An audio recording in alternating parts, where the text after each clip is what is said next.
নমস্কার বন্ধুরা, রিনার রন্ধনশালায় আপনাদের সকলকে স্বাগত।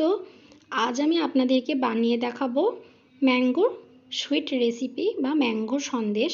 পাকা আম দিয়ে খুব সহজে কিন্তু এই সন্দেশটা আপনারা তৈরি করে নিতে পারবেন। তাহলে চলুন দেখে নিন রেসিপিটা আমি কিভাবে তৈরি করি। তার জন্য দেখুন এখানে আমি হাফ কাপ গরম দুধের মধ্যে 1 চিমটে কেশর ভিজিয়ে রেখে দিয়েছি। এবার একটা আমকে আমি এইভাবে টুকরো টুকরো করে কেটে নিয়েছি। এবার আমটার একটা পেস্ট আমরা তৈরি করে নেব। তার জন্য দেখুন মিক্সির জার নিয়ে নিয়েছি। এবার টুকরো করে রাখা আমগুলো এই মিক্সির জারের মধ্যে নিয়ে নিচ্ছি। দিয়ে এবার এটার একটা পেস্ট আমরা তৈরি করে নেব।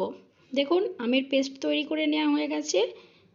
এবার গ্যাস অন করে একটা কড়াই চাপিয়ে দিয়েছি। এর মধ্যে আমি দিয়ে দিচ্ছি 1 চামচ ঘি। দিয়ে ঘিটাকে খুব ভালো করে গরম করে নেব। দেখুন ঘি গরম হয়ে গেছে। এবার পেস্ট করে রাখা আমটা আমি এর মধ্যে দিয়ে দিলাম, আর দিয়ে দিচ্ছি 4 চামচ চিনি। মিষ্টিটা আপনারা আপনাদের পছন্দ মতন দিয়ে নেবেন।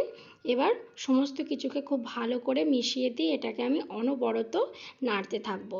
যতক্ষণ না এটা খুব ভালোভাবে ঘন হয়ে আসছে ততক্ষণ কিন্তু এটাকে আমরা এইভাবে অনবরত নাড়তেই থাকবো। নাড়া কিন্তু বন্ধ করলে হবে না।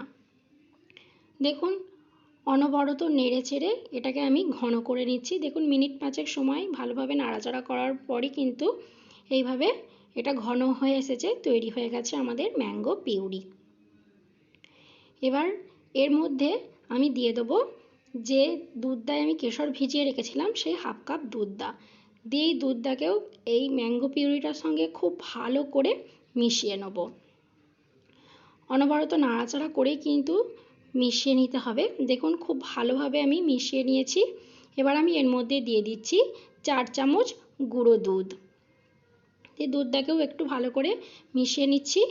আর আমি এর মধ্যে দিয়ে দেবো গ্রেট করে রাখা পনির। দিয়ে এবার সমস্ত কিছুকে আমি খুব ভালো করে মেশাতে থাকবো। মেশানো কিন্তু বন্ধ করলে হবে না, খুব ভালো করে এটাকে মেশাতে হবে। আর এইভাবে স্প্যাচুলাটা করে ডলে ডলে মেশাতে হবে, তাহলে সমস্ত কিছু কিন্তু খুব ভালোভাবে মিশে যাবে। এর মধ্যে কোনো দলা পেকে থাকবে না গো। কোনো লাম্পস থাকলে কিন্তু একদমই ভালো হবে না। তাই জন্য অনবরত নাড়িয়ে চাড়িয়ে সমস্তটাকে খুব ভালোভাবে মিশিয়ে নিতে হবে। দেখুন বেশ কিছুক্ষণ মেশানোর পর এটা কিন্তু অনেকটাই ঘন হয়ে এসেছে।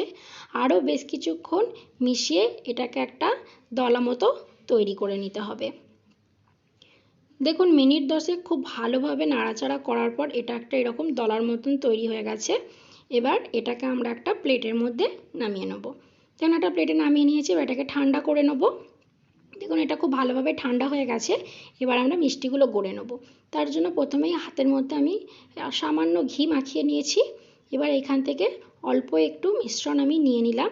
যে 2 হাতের তালুতে এইভাবে একটা বল করে হালকা করে প্রেস করে এইভাবে চ্যাপটা করে দিচ্ছি। দেখুন এইভাবে সমস্তগুলো আমি করে নেব। এখন সমস্তগুলো আমার করে নেওয়া হয়ে গেছে।